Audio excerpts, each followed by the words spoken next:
રાજસ્થાનમાં સસ્તા સિલિન્ડર મામલે અમિત ચાવડાએ પ્રતિક્રિયા આપી છે।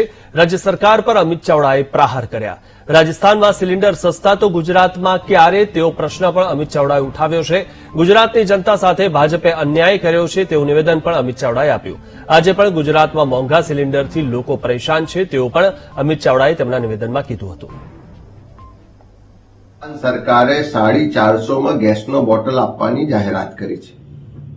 ગુજરાતીઓ ગુજરાતી પેપરમાં જાહેરાત વાંચે પણ રાજસ્થાન સરકારની જાહેરાત, ગુજરાતની સરકાર કે જે ગુજરાતીઓના મતથી 156ની બહુમતી સાથે ડબલ એન્જિનની સરકાર છે, પણ ગુજરાતીઓ આજે પણ મોંઘવારીનો માર સહન કરવા માટે મજબૂર છે।